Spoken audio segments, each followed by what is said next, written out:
हा दिवस पूर्ण देशात विजय दिवस म्हणून साजरा केला जातो। याच दिवशी 20 वर्षापूर्वी 26 जुलै 1999 साली आपण कारगिल युद्धात पाकिस्तानवर विजय हासिल केली होती। आज 20वा विजय दिवस आपण साजरा करत आहोत। अमरावती ग्रुप NCC ग्रुप हेडक्वार्टरमध्ये या निमित्तानं विविध कार्यक्रम आयोजित केलेले आहेत। त्यामध्ये मुलांचे बरेच कॉम्पिटिशन आयोजित करण्यात आले आहेत। सोबतच याबाबत माहिती देण्याकरता मुलांनाच सामील करून घेण्यात आलेलं आहे। त्यांनी याबाबत उत्कृष्ट माहिती त्यांच्याजवळ आहे। लोकांना याबाबतीत काय माहीत आहे त्याबाबतीत आम्ही हे जाणून घेण्याचा प्रयत्न केला NCCच्या विद्यार्थ्यांकडून। अगदी विपरीत परिस्थितीत, खराब टेरेन, उंच पहाडी, बर्फाच्छादित प्रदेश, -32 डिग्रीपर्यंत टेम्परेचर, अशा या भूमीवर ही लढाई लढल्या गेली आणि त्यात आपण विजय हासिल केली आणि पाकिस्तानला एक प्रकारचा सबक आपण शिकवला। या बाबतीत या जवानांना बरीच काही माहिती आहे हे वाटून मोठा आनंदाची अनुभूती होते आणि पाकिस्तानला त्याविषयी जो आपण धडा शिकवला त्या बाबतीत सुद्धा आपल्या वीर जवानांचं या बाबतीत कौतुक करावं असं वाटते। हितेंद्र मिश्रा साहब ने बहुत खूब कहा है कि शहीदों के चिताओं पे लगेंगे हर वर्ष मेले, वतन पे मर मिटने वालों का बाकी यही निशा होगा। दर्शक हो, 1999 साली वाजपेयीजी पंतप्रधान असताना आपण कारगिल युद्धात पाकिस्तानवर फतेह हासिल केली होती। हा दिवस या येत्या 26 जानेवारीला 20वा दिवस असेल आणि तो आपण त्या दिवसाची आठवण म्हणून, त्या दिवसाचा उत्साह म्हणून आणि त्या दिवसाला रिन्यू करण्याकरता किंवा पुनर्जीवित करण्याकरता म्हणून साजरा करण्यात येणार आहे। या दिवसाचं महत्त्व असं, या दिवशी आपण आपल्या देशातील नागरिकांच्या मनात देशप्रेम, पेट्रियटिझम आणि आपल्या सैनिकांचं समर्पण देशाच्या प्रती आहे ते वाढविण्याकरता, ते पुनर्जीवित करण्याकरता म्हणून साजरा करायचा आहे। तेव्हा आपण या बाबतीत NCC ग्रुप हेडक्वार्टरच्या विद्यार्थ्यांकडून जाणून घेणार आहोत की त्यांना त्या कारगिल युद्धाच्या बाबतीत, ज्याला आपण विजय दिवस म्हणून सुद्धा साजरा करतो, काय माहिती आहे त्याबाबत त्यांना कल्पना देण्याकरता मी काही पूर्वेतिहास या बाबतीत सांगणार आहे। पाकिस्तान आपल्यापासून विभक्त झाल्यानंतर 1947च्या वेळेस आझादीनंतर 1948 साली लगेच त्यांनी आपला दावा जम्मू अँड काश्मीरवर सांगण्याचा प्रयत्न केला होता। त्याकरता त्यांनी लगेच मुजाहिदीन पाठवले होते। नंतर अयूब खानच्या जमान्यात 1965 साली पुन्हा त्यांनी या बाबतीतलं प्रकरण उकरून काढलं होतं आणि हा मामला आंतरराष्ट्रीय लेवलपर्यंत नेला होता। ताशकंदमध्ये करार झाला होता। पुन्हा याच बाबतीत आया खान तिथले प्रेसिडेंट असताना 1971 साली ही लढाई आपल्यासोबत त्यांनी प्रकरण उकरून काढलं होतं आणि त्यामुळे बांगलादेश अलग केला होता। तरीही पाकिस्तान या बाबतीत बाज येत नाही आणि 1999 साली पुन्हा पाकिस्ताननं कारगिल भागात त्यांचे सैनिक पाठवून हा मामला आंतरराष्ट्रीयवर नेण्याचा प्रयत्न केला आणि लेह लद्दाखमध्ये जी आपली रसद जाते ते कशी बंद होईल आणि आपली कशी अडचण निर्माण करू या बाबतीत पाकिस्ताननं आपल्या मुजाहिदीन ते पाठवून आणि सोबतच त्याची आर्मी पाठवून, आर्मीचे सैनिक पाठवून हा रस्ता ब्लॉक करण्याचा आणि तिथं लढाई करण्याचा प्रयत्न केला होता। याबाबत आपण NCC विद्यार्थ्यांकरता करून जाणून घेणार आहोत की हा दिवस अपन ये दिन हम किस लिए मनाते हैं, कौन बताएगा? बताइए। अमन चौहान बताएगा। जी सर, कारगिल विजय दिवस पूरे स्वतंत्र भारत के लिए एक बहुत ही हर्षोल्लास का दिन होता है कि 26 जुलाई 1999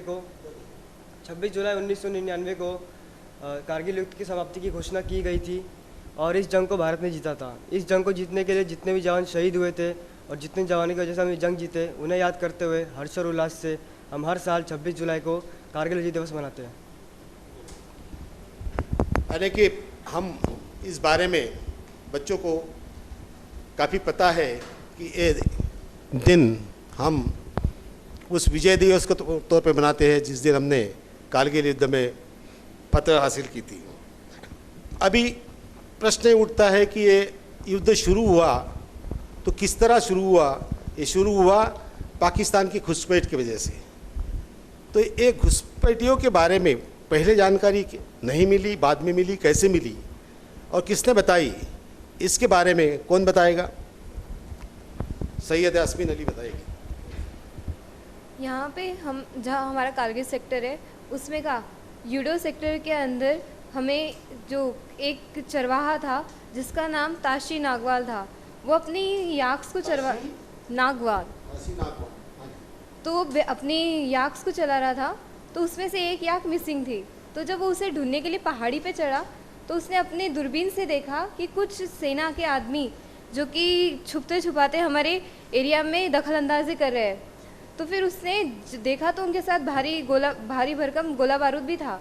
तो उसी ने अपने काम को चटकी से वो पहाड़ी से उतरा और जो भी उसको पहला शख्स मिला आर्मी का, उसने उसको ये संदेश दिया कि भाई बाहरी पाकिस्तानी मुल्कों से कुछ घुसपैठ हो रही है। जब घुसपैठ हो रही है तो इसके पीछे कोई मकसद भी रहा होगा। उस चरवाहा ने बताया कि वहाँ पे पाकिस्तानी घुसपैठी आई हुई है, तो इसके पीछे कोई मकसद तो ज़रूर रहा होगा पाकिस्तान का।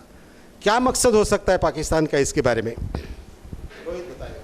सर, पाकिस्तान का मतलब मकसद ये था कि जो नेशनल हाईवे श्रीनगर से लेकर लद्दाख और सियाचिन ग्लेशियर तक जाता है उसको डिस्ट्रॉय करना चाहता था, ताकि सियाचिन को जितना भी रसद भारत की तरफ से सप्लाई किया जाता है उसे वो बंद कर देंगे और बंद करने से वो भारत पर डोमिनेट कर सकता था और भारत मजबूर होके पीछे हटाना चाहता था। ये उसका एक मकसद रहा होगा, लेकिन इसके साथ ही मुझे लगता है कि पाकिस्तान का कुछ और ही इरादे भी थे। शायद वो इंटरनेशनलाइजेशन करना चाहता था। पूर्वा इसके बारे में बताएगी। पाकिस्तान का दूसरा मकसद ये भी था कि वो कश्मीर मुद्दे को अंतर्राष्ट्रीय स्तर पर लेके जाना चाहते थे, ताकि कश्मीर जो मुद्दा है उनकी पकड़ उसमें और भी मजबूत हो जाए और सारी दुनिया का जो ध्यान है वो कश्मीर मुद्दे की तरफ आ जाए। तो ये एक कारण था कारगिल युद्ध के लिए। इंटरनेशनलाइजेशन करने के अलावा और भी कुछ कारण हो सकता है इसका। तेजस पाटिल बताएगा। सर, एक और कारण था 1984 में ऑपरेशन मेघदूत के अंदर सियाचिन के जो पोस्ट थे वो इंडिया ने अपने अंडर कमांड में ले लिए थे। तो फिर पाकिस्तान ऐसे समझता था कि वो जो इलाका है सियाचिन का वो उनके अंडर है, तो इसका बदला लेने के लिए उन्होंने कारगिल सेक्टर्स के ऊपर इन्फिल्ट्रेशन किया था। एक बहुत महत्वपूर्ण पोस्ट है सियाचिन ग्लेशियर और बहुत दुर्गम इलाके में। यहाँ पे बहुत खर्चा होता है फौज का। ये जब हमने हासिल की तो जायज़ था कि पाकिस्तान के पेट में दर्द तो उठेगा ही और उसी मार्ग से वो और कुछ भी खुरापत करता रहता था। और ये भी एक मुद्दा था कि इंटरनेशनलाइजेशन करो और वो जो खुरापत है वो बाहर निकालो। तो हम ये भी जानना चाहेंगे इस बारे में कि ये जो इन्फिल्ट्रेशन शुरू हुआ और इसके बारे में जानकारी हुई हासिल, तो जब लड़ाई शुरू हुई तो सबसे पहले कहाँ पे बात शुरू हुई लड़ाई की? इसमें कि इतना बड़ा इलाका है तो किस जगह पे शुरू हुई? आकांक्षा बताएगी। तोलोलिंग, बैटल ऑफ तोलोलिंग जो है, कारगिल का जो वॉर है बैटल ऑफ तोलोलिंग से शुरू होता है। आखिर तोलोलिंग इतना इम्पोर्टेंट क्यों है? तोलोलिंग NH-1 पे पूरी नज़र रखता है। पाकिस्तानी जो ट्रूप्स थे उन्होंने NH-1 पर पूरी तरीके से निगरानी जमा रखी थी। NH-1 लेह से श्रीनगर को जोड़ता है। इसके अलावा तोलोलिंग की जो चोटी है ये 16,000 फीट ऊंचाई पर स्थित है। ये 80 डिग्री का एक स्लोप है जिस पे चढ़ पाना बहुत मुश्किल था। 18 ग्रेनेडियर्स की जो टीम थी, इसे ये टास्क असाइन किया गया कि वो तोलोलिंग की चोटी पर जाकर जंग छिड़े। कारगिल का जो रास्ता एकदम नीचे से जाता है, ऊपर तोलोलिंग की पहाड़ियाँ, टाइगर हिल्स वगैरह है, जहाँ से पूरा इलाका कवर होता है, और पाकिस्तान को यही बात समझ में आई और उन्होंने उस पर कब्जा लेने की कोशिश की थी। और उसके साथ ही फिर वहाँ पे एक पोस्ट है 5140, वहाँ पे पाकिस्तानी, आपको पता है इसके बारे में? बताइए। सर मैं बताना चाहूँगा टोलोलिंग की लड़ाई कैसे लड़ी गई थी। 18 ग्रेनेडियर्स के जो बटालियन थे उसे टास्क सौंपा गया था कि टोलोलिंग का जो चोटी थी उसके ऊपर मतलब इन्फॉर्मेशन ऐसे मिली थी कि 8 से 10 मुजाहिदीनों ने वहाँ पे कब्ज़ा कर लिया है। तो फिर 18 ग्रेनेडियर्स को बताया गया था कि तुम जाओ और वहाँ पे वापस इंडियन कमांड हासिल करो। तो इसलिए वो 22 मई को निकले थे वो वहाँ पे। लेकिन जब वो निकले मार्च करके तो फिर उन्हें बहुत ही भारी हमला मतलब डेंजरस अटैक सामना करना पड़ा। तो फिर तब उन्हें समझा कि यहाँ पे 8 से 10 मुजाहिदीन नहीं तो टेररिस्ट नहीं है, यहाँ पे पाकिस्तानी आर्मी है। और तब सामने आया कि आखिर क्या है, सच क्या है, वो तब सामने आया था। मतलब बड़े तौर पर लड़ाई लड़ना जरूरी हो गया था। हाँ सर। और पाकिस्तानी आर्मी के जो सोल्जर्स थे वो ऊपर चोटी पे बंकर्स में सेफ थे, लेकिन जो अपने इंडियन सोल्जर्स थे वो नीचे थे और ना ही उनके पास कोई सेफ जगह थी, ना ही कोई थे जो ऊपर फायर कर सकते। हाँ सर, ना ही कोई मजबूत बंकर भी था। हाँ कुछ नहीं था उनके पास। ऊपर से वो जो समय था तब -5 से लेके -11 डिग्री तक का टेम्परेचर था। और जो सतह से लेके चोटी तक चढ़ने के लिए जो टाइम लगता है वो 8 से 10 घंटे लगता है, बहुत ज़्यादा। तो किसी दिन हाँ सर, तो अपने इंडियन आर्मी को 18 ग्रेनेडियर्स को बहुत मुश्किलों का सामना करना पड़ा और नुकसान भी सहना पड़ा। तो एक लिमिट पे आके वो रुक गए वहाँ पे। उन्हें जहाँ पे ओपन ग्राउंड मिला उन्होंने वहाँ पे अपना मतलब बेसमेंट जैसा डाल दिया और ग्राउंड को होल्ड किया ताकि वहाँ पे वापस दुश्मनों का कब्जा ना हो सके। इसके बारे में और कोई जानकारी बताना चाहेंगे? सेकेंड राजपूताना राइफल्स, ये एक ऐसा यूनिट था जिन्होंने टोलोलिंग की जीत में बहुत बड़ा योगदान दिया है। सेकेंड राजपूताना राइफल्स की कमान उस समय लेफ्टिनेंट कर्नल राजेंद्र नाथ जी संभाल रहे थे। ये जो सेकेंड राजपूताना राइफल जो यूनिट है ये अपना 10 ईयर कंप्लीट करके जब लौट रही थी तो इन्हें सोनगढ़ में रोका गया। इन्हें वहाँ पर हाई एल्टीट्यूड वॉरफेयर की ट्रेनिंग दी गई और इन्हें 3 जून को डिप्लॉय किया गया। इन्हें टास्क असाइन किया गया कि 18 ग्रेनेडियर्स के साथ मिलकर टोलोलिंग का जो लड़ाई है उसे आगे बढ़ाए। जैसा कि बताया गया है कि उस समय उनको एयर सपोर्ट भी नहीं मिल रहा था। जो एयर क्राफ्ट थे वो डैमेज हो चुके थे, जिसके कारण उन्हें एम्यूनेशन ले जाने में बहुत दिक्कतों का सामना करना पड़ रहा था। लगभग 4 जून से लेकर 11 जून तक के अंतराल में उन्हें भारी मात्रा में कम्बैट और जो एम्यूनेशन था उसका सप्लाई हुआ। अंत में 13 जून को टोलोलिंग पर विजय पा ली गई, लेकिन इसमें बहुत बड़ा नुकसान भी चुकाना पड़ा भारतीय सेना को। 10 जवान शहीद हुए, जिनमें एक मेजर भी शामिल हैं, 2 जेसीओज मेजर शामिल हैं, 2 जेसीओज और 7 जवान शामिल हैं। इसके बारे में और कोई जानकारी बताइए। इसी के साथ में मैं आपको बताऊंगा, जैसे कि मेरी सहयोगी आकांक्षा और तेजस ने बताया कि जो टोलोलिंग का ऑपरेशन हुआ उसी के साथ में उसी का ही हिस्सा 5140 मतलब जो टोलोलिंग जिस जगह पे स्थित है वो उसी से 1 किलोमीटर नॉर्थ की ओर वो स्थित है। 5140 वो लगभग LOC से 5 किलोमीटर अंदर है और टोलोलिंग के बिल्कुल पीछे है। तो जो पाकिस्तानी जो लाइट इन्फेंट्री थी उन्होंने क्या किया था, टोलोलिंग को कब्जा करके और उसके साइड में ईस्ट और वेस्ट में तो अपनी कमांड छोड़ी थी और पीछे जो 5140 है वहाँ पर एक अपना प्लेटून छोड़ा था ताकि दुश्मन पॉइंट जो टोलोलिंग है उसको कोई कैप्चर नहीं कर सके। तो यहाँ पर मुश्किल ये थी कि जो एक तो जो वहाँ की जो नेचुरल कंडीशंस हैं कि वहाँ का जो नैसर्गिक परिस्थिति है कि जवान एक सादा जवान जो है उसको एक स्पेशल ट्रेनिंग दी जाती है वहाँ के लिए, क्योंकि वहाँ की जो एनवायरमेंटल कंडीशन है वहाँ पर 80 डिग्री का हाई एल्टीट्यूड, उसके बाद में 16,000 फीट की ऊंचाई पर वहाँ पर जो ऑक्सीजन है, जो सांस लेने पर्याप्त ऑक्सीजन है वो सिर्फ 20% है। तो उसके लिए वहाँ पर बहुत दिक्कत जाती है। साथ ही साथ जवानों को गैस्ट्रो का प्रॉब्लम और साथ ही साथ उसके साथ उनको बहुत सी कठिनाइयों का सामना करना पड़ता है। साथ ही मेरे सहयोगी ने जैसे बताया कि वहाँ टेम्परेचर बहुत गिरा हुआ रहता है, बहुत माइनस में रहता है। तो उसके लिए वहाँ पर जिम्मेदारी दी गई वो 13 जैकलाई को जिम्मेदारी दी गई कि आप आगे की कमान संभालिए और आप .5140 को जल्द से जल्द मुक्त कराइए और उस पर भारत का तिरंगा लहराइए। इसी बटालियन में विक्रम बत्रा थे? हाँ, इसी बटालियन में सर विक्रम बत्रा भी थे। तो उनकी जो कंपनी थी, उनके वो लेफ्टिनेंट थे जो विक्रम बत्रा, तो उनको ये जिम्मेदारी जब दी गई तो उनको बहुत ही संघर्षों का सामना करना पड़ा। जैसे कि उन्होंने पहले बताया कि तोलोलिंग को हासिल करने के लिए भी बहुत संघर्ष करना पड़ा, उसी तरह इसी पॉइंट को भी हासिल करने के लिए बहुत संघर्ष करना पड़ा। रात के समय में उन्होंने जब चढ़ाई शुरू की तो आर्टिलरी पीछे से सपोर्ट दे रहा था।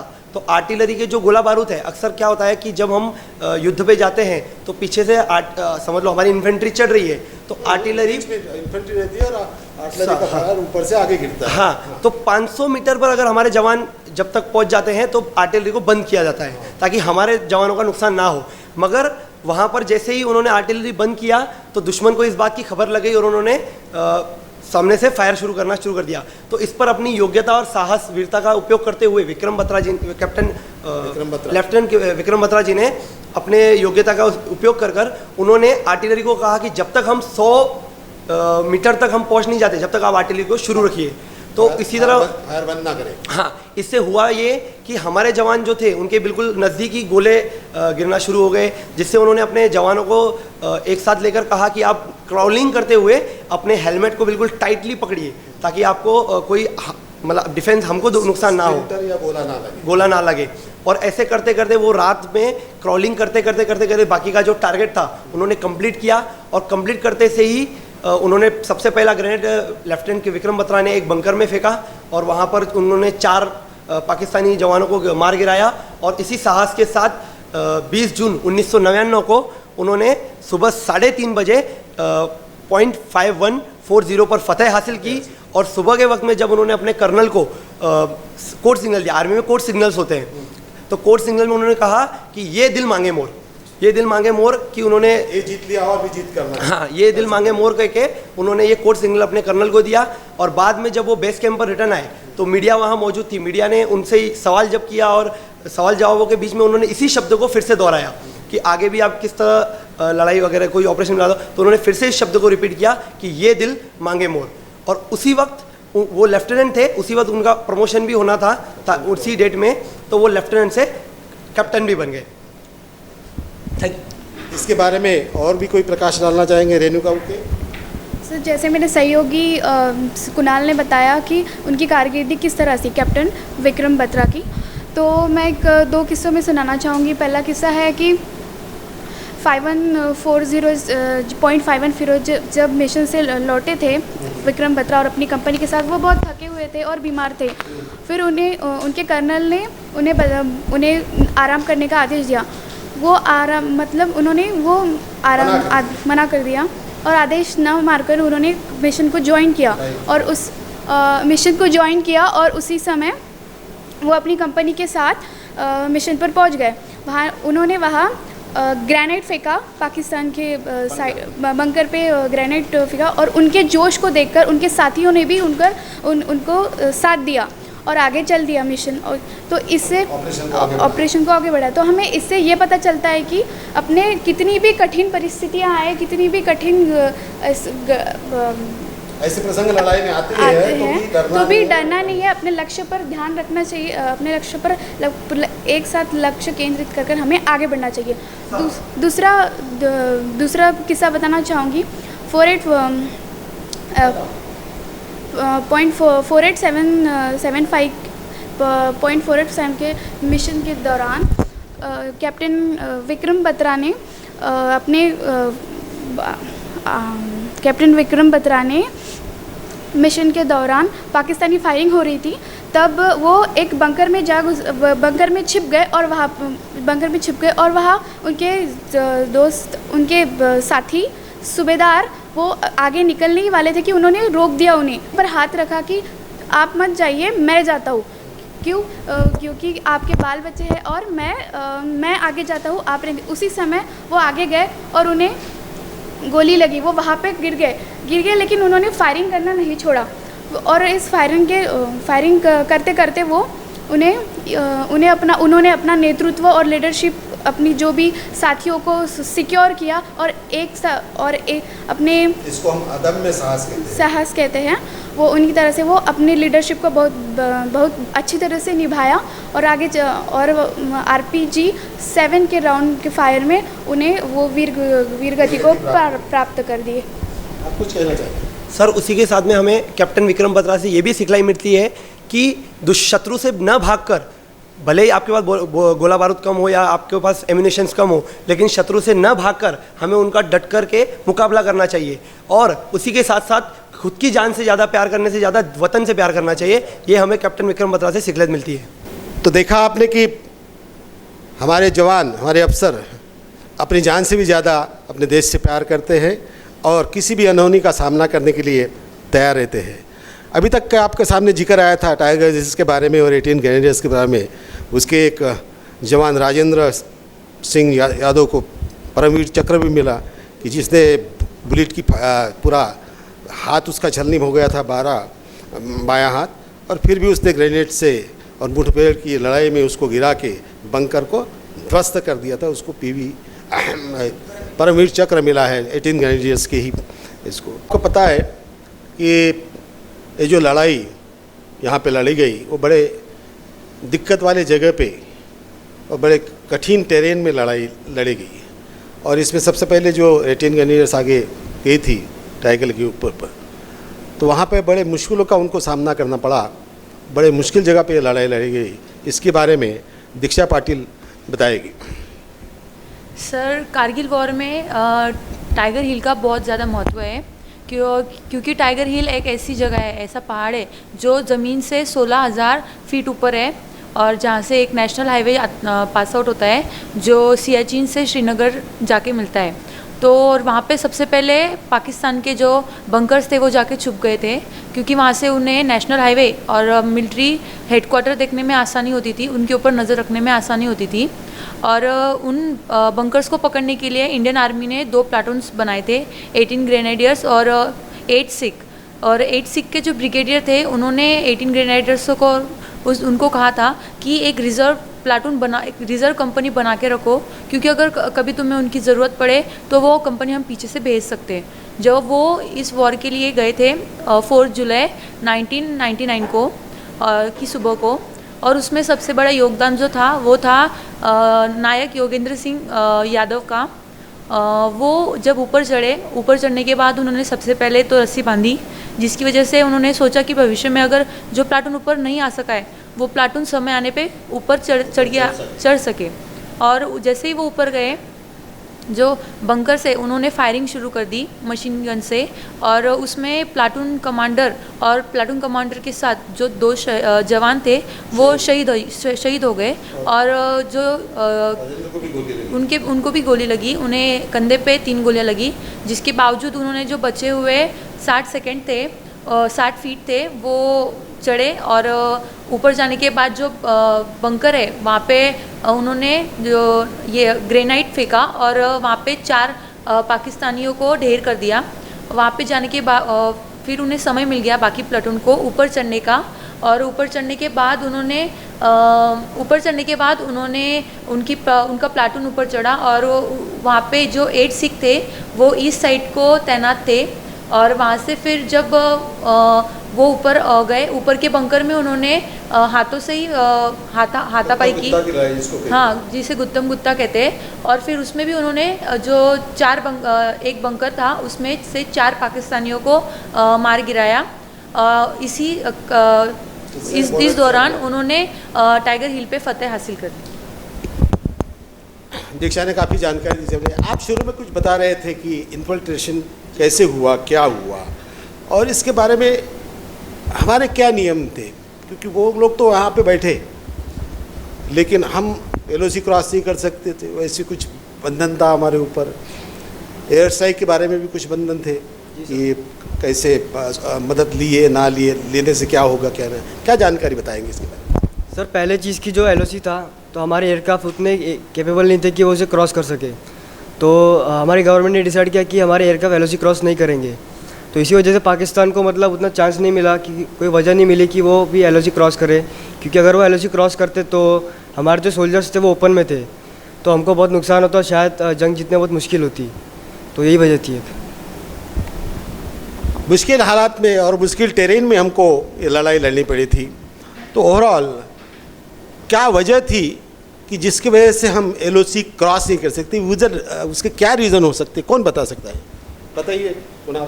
सर LOC क्रॉस नहीं करने का सबसे बड़ा जो नुकसान था हमारा ये हुआ कि भाई जो हमारे जो खुले में जो प्लाटून्स थे कि जिस तरीके से वो ओपन में थे, अगर एयर सपोर्ट हमें अगर मिलता तो एयर सपोर्ट मिलने से क्या होता, जो दुश्मन के बंकर से जहाँ वो मौजूद थे तो हमारे जो इन्फेंट्रीज है उनको ये बहुत सहायता हो जाती कि उनको ऊपर से ही हवाई मार्ग से ही उनको नष्ट किया जा सकता था। इसमें एक दिक्कत ये भी थी, अगर हम अपने एयरफोर्स को एक्टिव कर देते तो पाकिस्तान भी अपनी एयरफोर्स हाँ सर, और आप ओपन में थे, आपको ज़्यादा नुकसान हो सकता था। सब तो हमारे को नुकसान ये था कि जिस वजह से हमें LOC पे एयरफोर्स रोकनी पड़ी। उसका भी कारण ये है सर कि अगर सपोज हम अपना एयर डिफेंस खोल देते तो वो भी अपना एयर डिफेंस खोल देते, और इस वजह से ये होता कि उनके ऑलरेडी बेस कैंप्स वहाँ पे उनके मौजूद थे, और साथ ही साथ उनका एयर खुलने की वजह से जो हमारे जवान चढ़ाई कर रहे थे जो कि ओपन में थे पूरा, उनको ज़्यादा भारी नुकसान झेलना पड़ता, और हो सकता है कि इस जंग में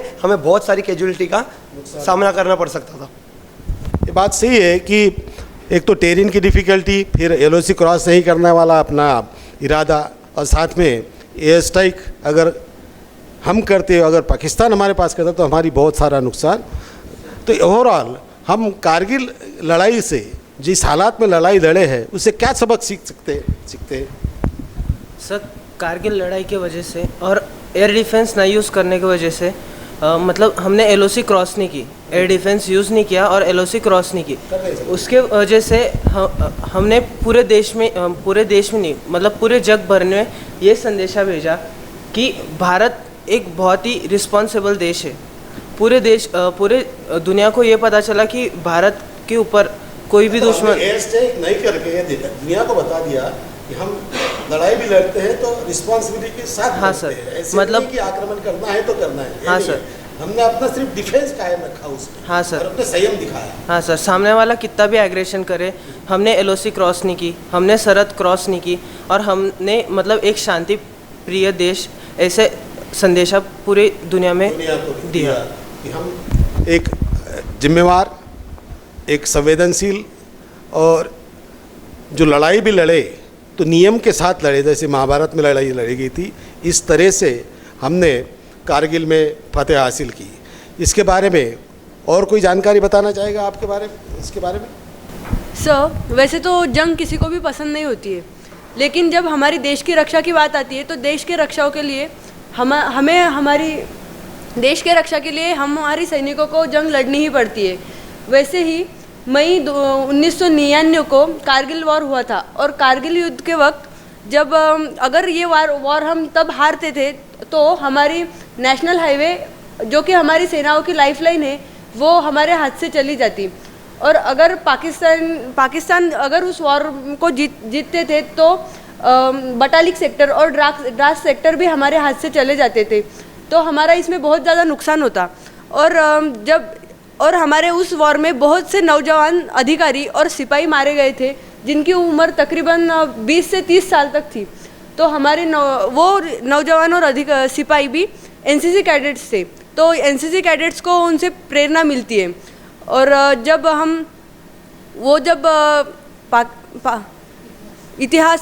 ये इतिहास क्यों दोहराया जाता है, क्योंकि अगर हम जो पीछे इतिहास में जो गलतियाँ की है वो गलतियाँ फिर से ना दोहराई जाए, इसलिए इतिहास दोहराया जाता है। तो इसलिए हमें बहुत सी सीख मिलती है।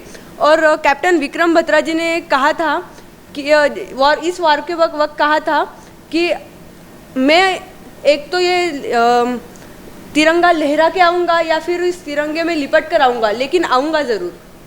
Thank you sir. इसके बारे में आकांक्षा को और कुछ जानकारी बतानी है जिसको इसका पता है। सर एक कोटेशन है, history repeats itself when mistakes are repeated. तो अगर हम इतिहास नहीं पढ़ते हैं तो हम वही गलतियां बार बार करेंगे, इसीलिए हमें इतिहास पढ़ना पड़ता है। कारगिल वॉर को याद करने का एक मकसद यही है कि हम इतिहास के बारे में जानें और आगे जाके वो गलतियां ना करें। कारगिल के बारे में ये महत्वपूर्ण है कि इतिहास को जाने और उसमें से जो हमको सीख मिली है वो दोबारा ना दोहराई जाए।